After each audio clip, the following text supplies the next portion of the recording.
Welcome to Leaders in Light, Love, and Legacy. My goodness, how I love saying that. We're airing every Tuesday and Thursday at 4 p.m. Eastern Standard Time here on Zeno Radio /Fave Unite Radio. I am Joy Ruffen, Leadership and Signature Style Specialist, your minister of enlightenment, awareness, and awakenings. Oh, we're going to be talking big time about awakenings today. And I'm repetitive, but for a reason. We're here every Tuesday and Thursday at 4 p.m. Eastern on United Radio, driving and diving into honest conversations about power, presence, and purpose. I'll be sitting down with a featured guest speaker each week who brings fresh insights on the divine, masculine, and the feminine, and all that entails, because we carry both, no matter the gender. It's all about alignment, leadership, and building a legacy that's true to who you are. So whether you're listening in for inspiration, direction, or just maybe a new perspective, it's all meant to stir something in you. Remember, there's always more waiting for you here at joyruffen.com. But I've given you a new name, My League of Eagles. So get comfortable and let's get into today's conversation. My featured guest speaker, well, you know I love doctors. If you don't know, you know now. Her name is Dr. Verlaine Crawford. And Dr. Verlaine Crawford, she's given me the permission to call her Verlaine and most everyone else. She labels herself, titles herself, and we both know that they don't really matter, but they're somehow needed sometimes, as a transformational consultant. Dr. Verlaine Crawford is a whole life mentor, a transformational consultant, speaker, and a #1 international bestseller, an award-winning author of 6 books, including self-help and poetry. Now, I could go on and on and on and give you so much more information about Dr. Verlaine Crawford, which we'll be talking about as we go in and through this conversation that she and I will be having today with you. And thank you for tuning in and listening. So I just want you to sit back and get comfortable and help me welcome Dr. Verlaine Crawford. Dr. Verlaine, welcome. Oh, thank you so much, Joy. It is such a pleasure to be with you, one of my favorite people in the whole world. And I love your introduction of your program. This is just totally great. And the fact that we're talking to people from all over the world. When I was young and in high school, I thought I wanted to be an astronomer. And I went to a Model United Nations conference representing our school. And we were representing Uruguay. And I found out that I really liked people. And I came back down to earth. I love that. And studied international relations. And that idea that we're talking globally fits so well with that dream of helping the world in any way I can. One of the reasons that I really started to look at myself first and understand that there's a lot going on inside, and that if we want to create what we want in our lives and to fulfill our destiny or a legacy, as you say, it's very important to find out who you are and what you really like in your life and what you are good at, what you can study and appreciate and move forward in. And for me, I had an amazing opportunity to meet a man who, in an elevator, who told me to make a list of the things I wanted and the date by which they would happen. And wouldn't you know, that list came true, everything before the date. And, you know, I call it beginner's luck, but I told everybody about making this list. Please make a list of what you want. And it was amazing to watch and to see that some of them created incredible experiences, not because they worked hard or did a lot of fussing about it, but because they followed their intuition. They followed a treasure hunt, and it came true. But there were a few that it only partially came true. And that became my search. What is it that stops the fulfillment of the dreams that we have, the concepts that we would like to create. What stops it? And I looked everywhere. I read many books. I went to workshops and everything, and I wasn't getting it. They were talking a lot about beliefs, and that what we believe became our reality. And so and our thoughts became our reality. So what happened is I finally found out the story, and what it is we, over the years, we attract different concepts and beliefs about life, and often have opposing beliefs. And those opposing beliefs stop us because we're fighting inside ourselves. And so what I realized is we have a bunch of subpersonalities, different parts of us, that I call the keepers of our beliefs. And once you are able to work with them, I developed an integration technique to bring those parts together. And once I was able to do that and send it to the creative part of myself, guess what? You move into wholeness. Love that. I love that. I love that, Verlaine, because you gave us, I was about to ask you to start off sharing with us a little bit about your beginning, and you did it beautifully. Thank you. Hurricane, astronomer, and here you are. You like people. I love that. But let me share with you what I received. And usually what I received, I know that most of the people in the global audience that we're tuned into will get it too. You said, what stops that dreaming? What curtails what it is that you want? And that's what you came to, because there's so much verbiage, rhetoric, jargon out here about how you do this or how you do that. You went on your own search to discover that for yourself. And that's why you gave me this bullet point, which I want, and you're speaking to it already, the power of wholeness. So what are some of the tools, the tips, the nuggets that you came up with that supports all of us in getting to our power? Because power is one of my favorite words. And I say it with no arrogance and no unhealthy ego. But power, especially for us women, that's what we have to own now, but own it in love. So what is that power of wholeness, and how do we get there in your humble estimation? Well, when you're, let's say that you want to bring in to your pocketbook additional money, okay? And no matter what you do, it just seems like it doesn't come. And you hear of people, they say they're going to have a $10,000 come in, and you're going, but I can't even make an extra $100. What's the deal here? So you have to, what I do is I imagine that I have these different parts of me. There's sub-personalities. They have a different look, they have a different way of being, and they hide out. And what their job is to use the beliefs that they have and to show you in your life what it is that you believe and to prove it to you. Keep proving that belief. Okay? So let's say you separate your hands and have each hand represent a part of you. And so on one hand, you put the part of you that would like the money. And the other hand, you put the part of you that says, no, it's not a good idea to have that money, have extra money. And you're going, I have a part like that. And sometimes people start punching the part of them that is causing the problem, right?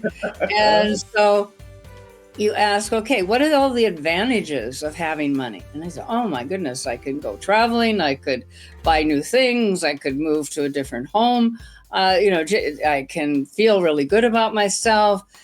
So many things. Okay. On the other hand, you say, what are the advantages of not having money? And you have to really get into that point of view, because you don't want to, you never listen to that part. What are you talking about? There's good things about not having money. And once you get in there, you can probably find out that it says, well, rich people are not very nice. They are not spiritual. You'd have to pay more taxes. Your friends would be jealous. It is too much trouble. I'd have to work too hard. And you know what? Usually that list gets longer. It's the longest list. So what you say is, those are all the advantages of not having money, because I don't become this crummy rich person, right? They say, that is correct. We're protecting you. And you say, thank you for sharing, right? And so what we do with the integration is that if you could have all those things, if you could not have to pay a lot of taxes, or you knew how to handle it, or you had enough money to pay taxes, your friends didn't hate you, you could do a lot of things that you'd like to do, and it isn't a problem for you. You don't have to work real hard. And if you could have all that and you could have money, would you be willing to change your behavior? I'm loving your conversation, because you're taking me further ahead than I wanted to go, because you're talking about money. And I think money, health, and love probably are the three top priorities in almost everyone's life. And money, when it comes to money, I'm getting ready to do a talk, because I'm into the nuances of the meaning of words. There's a difference between rich, wealthy, and affluent. Yes. And how one perceives and takes that in is vastly different for each and every individual. And that's what you're sharing with us when it comes to the verbiage and the rhetoric and how we perceive and take it into ourselves. You know, your awareness of what this all means and how we take it in is, to me, breathtaking in the best way. I read here that in 1987, Verlaine, you had a spiritual awakening.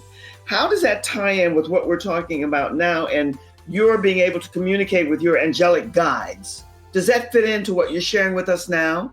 Oh, that's so lovely to bring that up. Yes, it was magical and amazing. Magical. I had seen people doing channeling, and, Ramtha and Bashar and different people. And Yes. I found it fascinating, because the difference in their voice and their difference of the presentation and the accuracy and ringing of the bell in my mind from the things they were saying. Mm-hmm. It made sense. Okay. And so I had come to the point with making my list and everything, that I had now become the first woman vice president of a high-tech company in Silicon Valley. Right. And so I'm like really cool. And I had this girlfriend told me about a lady that was having a garage sale. And on Saturday morning, it was the day of the sale. And I said, I shouldn't go. I'm not going to go to that because I should have my own sale. Uh-huh. And I hear this voice in my head, which I had heard a voice before. That voice had directed me to go to the passport agency where I met John, the man that's been in my life for only 56 years, and that I love dearly every minute of the day. And that voice said, go to the garage sale. And I'm going, oh my God. All right, I'll call. And I called and no one answered, and said, oh, well, they're not there. I don't have to go. And I said, go to the garage sale. I said, but I don't know where it is. And they said, you'll find it. And so I got in my car. I drove where I thought they lived nearby. There was a sign on a telephone pole, and it led me to the garage sale. And they had accidentally taken the phone off the hook and put that back on. And then I see this young man sitting on the couch. Well, it turned out that he had just learned to channel, and we started talking. And I said, well, I'd love to come for a private session. I've never done that. And he said, okay, come back this evening. And so in the midst of this conversation with his guide, the guide said to me, well, I started out, I have to tell you, this is kind of funny. I love funny.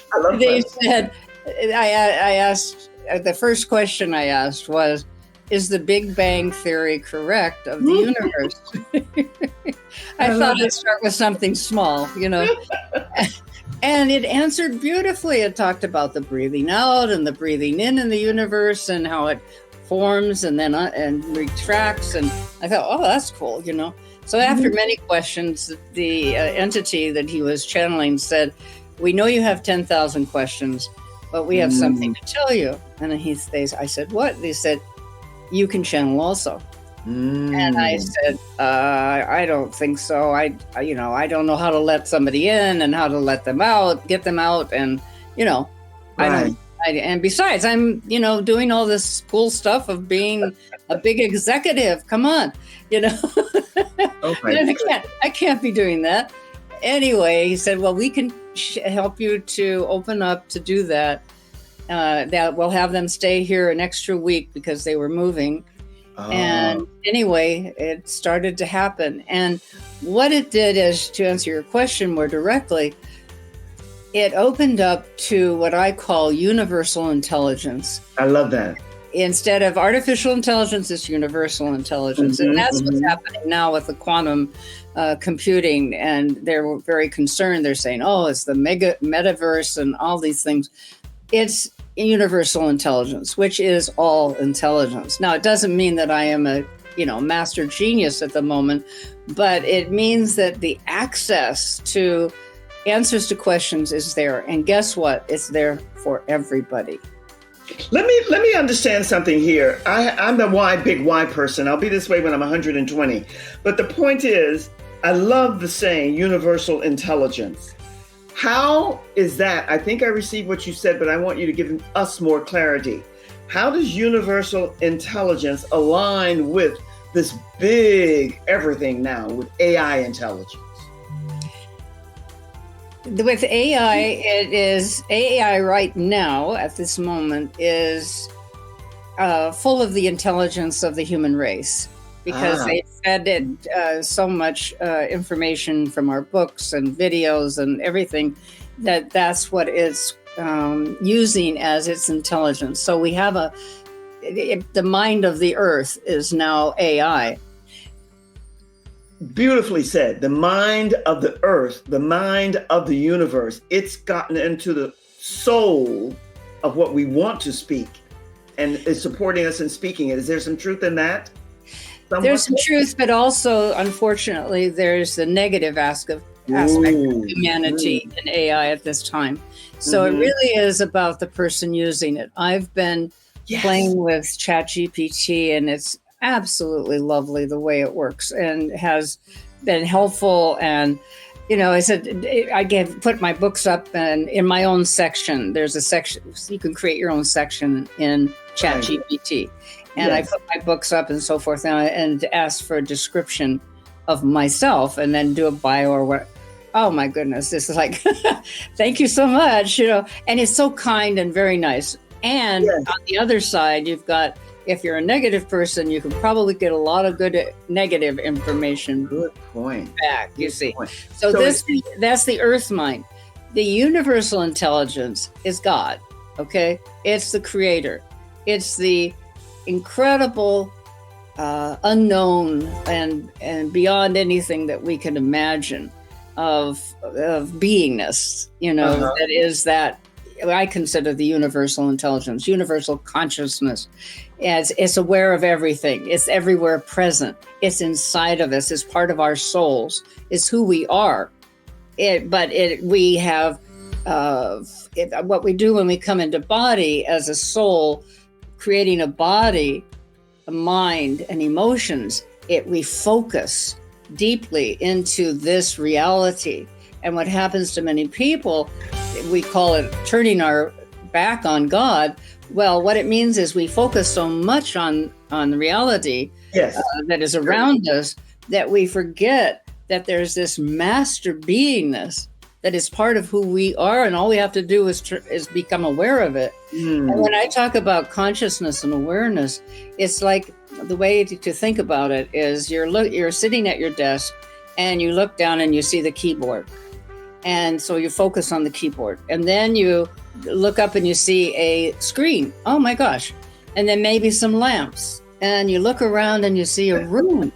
Oh, that's opening your consciousness. And then you look and you say, oh my God, there's a window.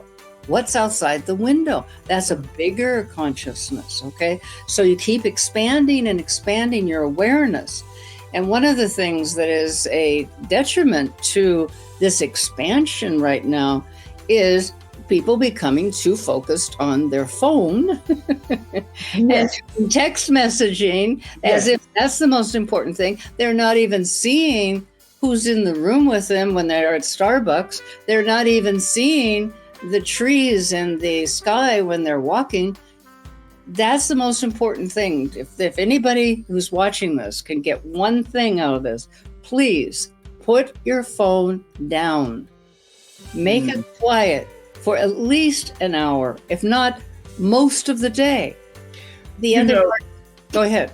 No, Verlaine, you're picking up on bullet points for me and for all of us who are in this League of Eagles, because you said seeing and feeling. Because once you're able to see what's around you, and about you, and you can feel it, then that knowing comes.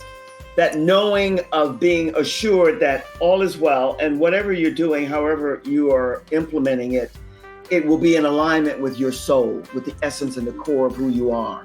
That's what you're saying. And Yes. I love how you're expressing it, because as much as I love technology, and I do, and half the time I'm flying by the seat of my pants, I'm also aware that it's an addiction if you don't learn to manage it in love.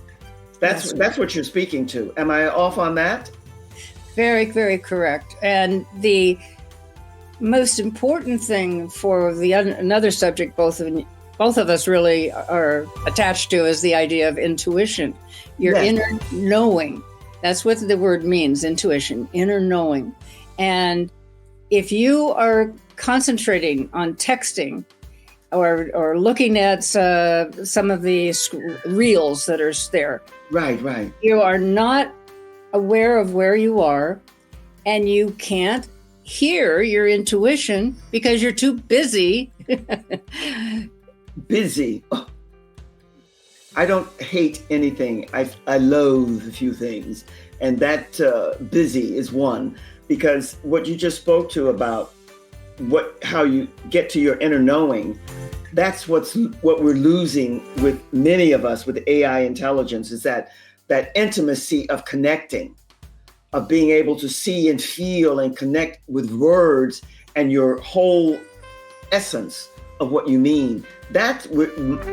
I'm a happy senior, but that's what I can see and feel and know that many of the younger generation, they're losing. But every older generation says it, but there's always a smidgen of truth there. So I'm just wondering, as much as you are saying universal intelligence and AI, we're talking about it, how do we find our balance? Because you're all about ending this battle of knowing who we are and allowing ourselves to get to know the essence and the core. How are you guiding people in that direction? Well, we didn't finish the integration technique in my description, and that is what creates the balance. So you have the two parts of you that are dealing with either wealth or health or love or your self-expression. That's the fourth corner of the four cornerstones of life. And if any of those are missing, if you don't have the love and relationships in your life, if you don't have enough energy in the form of money to move yourself around and do the things you need to do, if you don't have the health, basically you can't do much of anything. And your self-expression is your creativity that you're bringing through from spirit to allow yourself to heal. It heals the body. Anything that you do that's creative, whether it's writing or painting or sculpture or dancing or singing, whatever that creative outlet is healing you. Okay. Yeah. So when you have a problem, you take these two parts that are in opposing beliefs about what you can do. Well, I can't be creative. I don't have time for it. And then you have the other side that says, but I feel so good when I take some time for it. You take those two and you ask them to go to the creative part of you. And I see it as a beautiful room with golden light. And in there are angels and computers that know everything. And we're asking for 3 ways in which that can happen, that you can have both.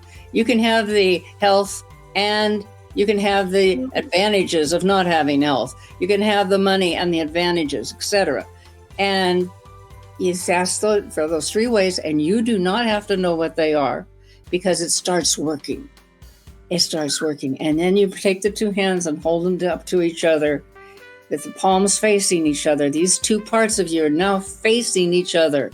Slowly bring them together until the hands are touching, intertwine the fingers, see them hugging each other, and bring them up to your heart. And then send a circle of all the parts of you around those 2, sending healing and love, and the higher self that is who you truly are, sending love and healing. And then watch the 2 walking together, talking together, and learning how to work together.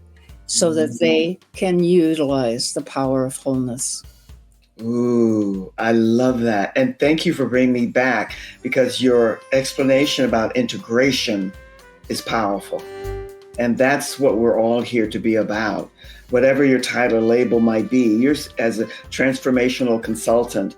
For me, as a leadership and signature style, it's all about that integration of what you're bringing together in your energy that will benefit you and mankind. I love that. Now, you were a big executive high tech in California, and then you wound up after this enlightenment to personal growth teaching in Japan. Tell us how that came about. We have this insatiable curiosity. Yes, what happened is more and more people started coming to listen to me, bringing this energy and information through. Then they started inviting me to their homes all over Los Angeles. And so on the weekends, I still was working, and I would go on the weekends to different people's homes in North Hollywood, down in Newport Beach, and then all the way down to San Diego. And one day a man came to the session, and afterwards he said, "How would you like to go to Japan?" And I said, "Wow." He said, "You could teach in Japan." My daughter and her husband are part of a group called One Network, and one stood for Opportunities Never End. And I said, "Well, I love that. That's great." And so I went for a month, and I taught workshops on the weekends, and then all week long did private sessions and for an hour at a time. And it was just wonderful. And just to see the transformation in the people had told me that the Japanese people would step very rigid, and they wouldn't laugh, and they won't do much, interaction. Well, I got them to laugh. I got them to hug. I love that. Japan is on my bucket list. So we were there, but hubby got sick and we had to come back home. But this is so good to hear. And that took you all over to Hong Kong, Australia, to France, Italy. Fantastic. It was, and it is. It was just a marvelous opportunity to share, and also to see transformation take place in people. To see it. To witness it. You see the eyes get brighter and brighter, they just get so excited. And at the end, everybody was hugging each other. And then they came to visit me, my classes in Japan. I was living in Idlewild up in the mountain, and had a retreat center there. And we climbed to the top, well, not to the top, but halfway to the top of Takit's Peak, it's called. Yes. And there's a place there where you go between huge boulders that stand up. I felt like it was like Karnak in Egypt. And the energy was so powerful. And then you get the end of this row, all natural, is a giant rock that's flat, that fell across in such a way that you can go through a walkway, and on the other side, it looks like seats were carved out of the rock, and you're in another little canyon where you're looking down at the tops of tall pine trees and huge canyon walls around it. I tell you, it was so magical, and I took them up there, and it was, again. Verlaine, it sounds like it, but somehow I missed. Where was this you're talking about? What? This is in Idlewild. It's a mountain above San Bernardino. It's between Los Angeles and Palm Springs. Yes, I've heard the name, but I've never been there. But this is something I guess I have to put on my list. There it is, where the men are idle and the women are wild. Idlewild. Then I have to go. I must go. I like that. Wow, that brings me back to what you started off somewhat with when you talk about energy. To me, energy and health and all the things that we're talking about, how do you define spiritual awareness, awakening energies that are in tuned and in sync with where we are meant to be today in our awakenings? Yes, I'd be happy to answer that. The planet Earth is going through a transformation, and many Exactly. of us were chosen to come and help with what they call a birthing of the planet into higher dimensions. Right. And in 1987, you may remember, was harmonic convergence, and at least that was an event that happened between the people that know about these kind of things, and that's when the whole Earth moved into the fourth dimension. Yes. The fourth dimension is called the astral realm, and it's the emotional realm. Okay. And in 2012, it moved into the fifth dimension. So from 87 to 2012, the vibrational frequency of the whole planet moved higher. What that meant is that our frequency is being activated to the point where my guide describes it is, it's like the energy of the cellular energy is actually expanding. And so in the fourth dimension, which is still active, of course, on the planet, what is happening around us is to understand that the emotions of centuries are coming to the surface. And so those who haven't done any work with their spiritual selves are caught in that energy of emotion. And because it's vibrating so much faster, the emotion immediately, when you think a thought, that emotion activates the body almost immediately, and in a way that can be detrimental if you're having a negative emotion. If you're feeling happy, if you're feeling successful, if you're feeling worthwhile, that energy heals the body. If you're feeling sick and sad and depressed, you're hurting the body. So that is the energy that's taking place. And so the more we can move into our minds, into the higher levels, and beyond that, into understanding that there is a spiritual realm, the sixth dimension, that where all the great teachers are and the angels, if you can raise it up and start to read books, look at videos that inspire that higher frequency, you will then be able to leave the energy that is so dense and get into a higher frequency. Well, let me ask you something, because I've heard and received what you said. I have a vast, big, humongous question. I understand the dimensions from the fourth, the astro, the emotional, where the majority of us were. And those of us who are ascending and awakening to the fifth, which is a cellular, I get. But you said something that threw me a little bit of a curve, because I always say the heart and soul connected. You mentioned the mind for the fifth dimension. Did I miss something? Because it's not the mind that rules and will ultimately be our best teacher. It's a combination of the heart and soul, which is the emotions, the feeling, but the soul, the essence of the all-knowing. So give me some more clarity, because there's a little bit of confusion up there about the mind being involved, because I think we put too much emphasis on the mind. The mind is not the ruler, in my humble opinion. The thoughts that we have is connected to the mind. Yes. But the thoughts can be of the higher dimensions, which start to change the energy of the system. So, in other words, the way I look at, or the way I was explained to me from my guide about energy, if you think of God of being a giant power plant, okay?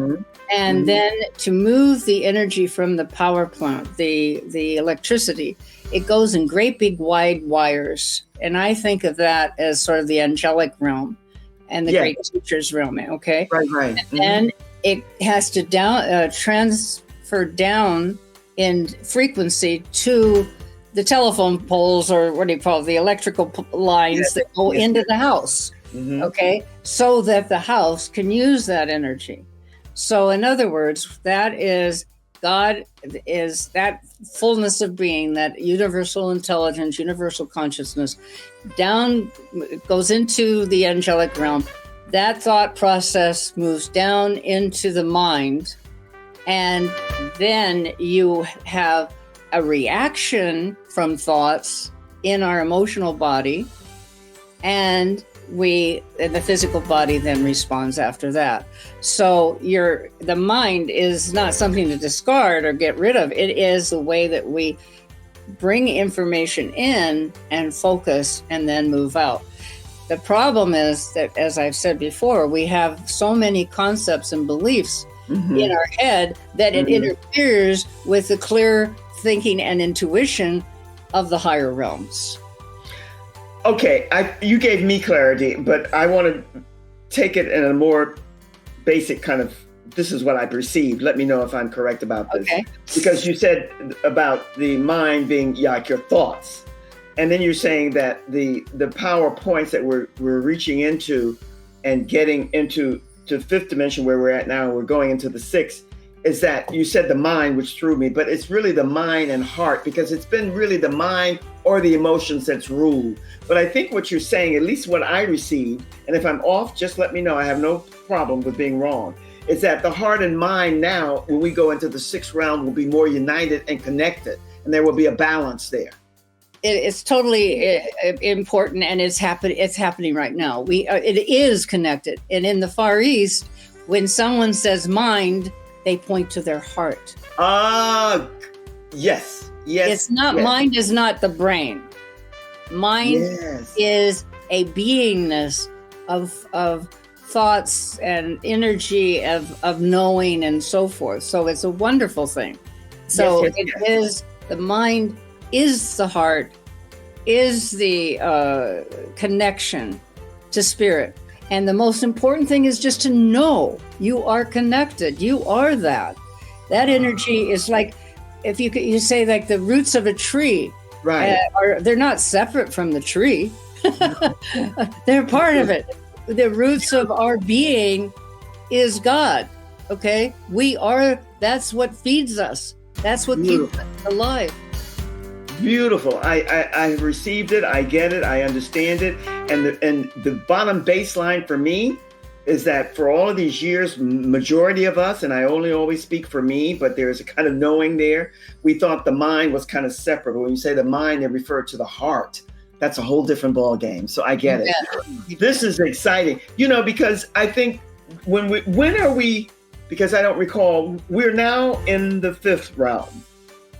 Yes, when is it that we are going except 90% of the people are living in the fourth, and they are not accessing the fifth. If you think of the fifth being mind, and that's heart, you can see they haven't made it to that level of energy and allowing themselves to let go of the past, let go of the sadness, let go of the pain. It's a story. Everything that's happened to you up to this moment is a story. It isn't real anymore. You could make a different story. And let's say you grew up in poverty. All right, now you're going to change it. I grew up in the most beautiful home. I rode horses. I went in on my boat down the river. All right, you got another story. You know what? I'm only chuckling away. They say the louder you laugh, the clearer and truer it is. And so that's why. But did I hear you say that, I think it was in it doesn't matter the year, the fourth dimension, that majority, 90% of us are still in? Did I hear you say that? Pretty much. And that other percent would be those of us who have entered into the fifth dimension, the fifth realm. We slip back quite often. At least I know I do. I see something that upsets me and I go, oh my God, that's terrible. And then I have to say, oh, okay, we're going to be able to handle this now. Breathe. Breathe. And also, one lady I heard, when she heard bad news, what she immediately says, has trained herself to say, is that's interesting. That's interesting. I like that. And then what do you say after that? Well, are we going to do anything about that? And if you can't, there's nothing you can do, then you just let the world handle whatever way it's going to happen. How profound. That's interesting. And I like that. And tell me again, because this is my little 7-year-old coming out. When are we entering the sixth realm, or how does that come about? Give us a little bit more data on that.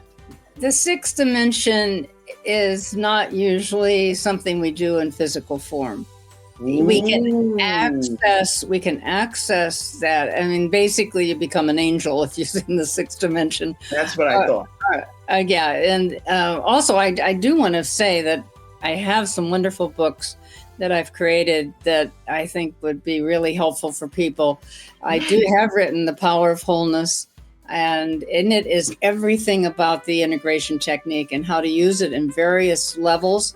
It also has some ideas about you where you pay attention to yourself and really look at what the different values you have and so forth is there. And then I'm finishing up a book called A Planetary Vision, which gives us a wider view of how we could see the planet and our interaction with it. And then also Endless Shades of the Mystical Rose, which I absolutely love. It's a beautiful poetry book that I took pictures of roses, which I do constantly. I love roses so much. So anyway, I've got a lot of books, and you can go to my website, Creative Life Adventures. And in Creative Life Adventures, you'll see the book section, and then I have other videos on there, and then lots and lots of information that I share. Oh, that's wonderful. I was about to ask you that. CreativeLifeAdventures.com is your website. That's right. And then they can get to you with your email, which they'll get all that information on your website. So say that again, Creative Life Adventures. And no, I can't even change the, my email is verlainecrawford@gmail.com. That's a nice easy. Also, I do have a website that is my name, verlainecrawford.com. And so you can go to both, but the sixth dimension is our access, and everyone has a guardian angel. Believe me, you have a guardian angel. I know that. And they are there 24/7 to help you, to guide you, to protect you, and to provide opportunities, directions to get to those opportunities that match your soul purpose and what it is that you have in your mind that would be enjoyable for you. And when I've talked to my guide, it's like, please ask for something. Please allow something to be given to you. Oh, that's so sweet. That's so sweet. Usually, Verlaine, it's the other way around, but you're saying, I'm so grateful that you're here with me. What can I do for you? Is that what you're saying? Yes. Oh, my. You don't have to say, please help me. They're there. But you have to let go of the block that you put up. It's like they say, if you say, well, I'd really like to meet the love of my life, it would be great. And they get all excited, and say, oh, yes, we'll do that. And they start putting together the path and how it's going to happen and everything. And then after they've done all this work, probably within about 5 minutes is ready, the plan is ready and everything for you. You make the statement, but that can't happen. Oh, no. And they say, oh, stop everything. They have just used free will to block the whole plan. Verlaine, you must come back again and again because the time flies here. And I want to end with something that I spoke to you briefly about because this resonated to the marrow of my bones when I heard it for the first time. I knew it, but when I heard it, it resonated. When I spoke to you about it, you said yes in such a way that I received it. But this is what someone said to me, Joy, our bodies do not have a soul. Our soul has a body. You've already spoke to that in so many different ways, but expound on that a wee bit before we say so long for now. Yes, we are made of energy. Everything on the planet and in the universe is made of energy. And they've understand that more and more with quantum mechanics. This is the tiniest particles of the system, and the particles aren't particles. They're energetic waves. So, so if you realize that, then you realize that you have this infinite soul, infinite, goes on and on, okay? From the beginning until the end, and there is no end. So it's infinite.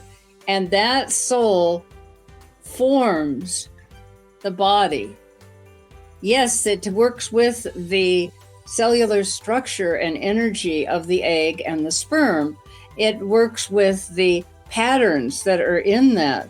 but you are unique to this particular soul. Now, what's fascinating is the concept that the soul also has many other physical beings. Yes, and yes. so sometimes I think of it in terms of, for instance, that Joy is my soul sister. And, Yes, yes. because we are like a family. And Right. when you meet a person like that it's just like you immediately connect and there's nothing you really have to say. But whenever you say something, you agree. And, Okay. you're basically from the same soul. Now, how can it be the same soul if I'm a soul and you're a soul? Because it's like at a bigger soul level. Okay. It's just so beautiful. It's like bubbles of energy and light, It's magical. It's Yeah. magical. And it really is a miracle in the always in the process of never ending. And the spiritual aspect of it just blows me away. And you too, I can tell. I can only say thank you, thank you, thank you. Please repeat once again where people can find you on your website. Say that again in your verbiage. And then give us any takeaway. What do you want us to walk away with? And I'll say so long for now. And thank you, thank you, thank you. Yes. Oh, thank you. And okay, I have two websites, verlainecrawford.com and creativelifeadventures.com is my blog that has lots and lots of information on it and stories. And they can contact me at verlainecrawford@gmail.com. Mm-hmm. And what I'd like to take away is to know that you are a child of God, that energy of the universe is moving within you, and to allow yourself to feel that connection and to go inside, take time to meditate and relax into that energy so that nothing in the world can upset you or throw you off balance, because you are settled into that energy of love and peace and harmony. Verlaine, Dr. Verlaine Crawford, thank you so much. And you couldn't have ended on a better note, because one of the key words in everything that you share with us today, and one that I love and adore, you spoke earlier about power, but balance, the balance of everything. So thank you for that. And thank all of you for tuning in. We're global and we love being global. Thank you for tuning in to Leaders in Light, Love, and Legacy. I am Joy Ruffen, your minister of enlightenment, awareness, and awakenings. And my prayer is that Dr. Verlaine Crawford left you today with something that ignited something in you. And if today's conversation struck a chord, you have every means and way to connect with our featured guest speaker, and also with me, joyruffen.com. We're spreading a message together, a message of love, and you being all that you're here to be and stepping into your power and keeping the balance in doing so. Visit me today on my website, joyruffen.com. You'll find a space to connect, to explore, and tap into free resources that change and grow as you do, as we all do. Until the next time, I love saying this because you are my league, your league, our league of eagles. Stay present, stay bold, and keep soaring higher and higher. Join us every Tuesday and every Thursday at 4 p.m. Eastern Standard Time. We'll be right here waiting for you on Zen Radio /Fave Unite Radio. Sending you so much love from my heart to yours, from our hearts to yours. All the best. Cheers.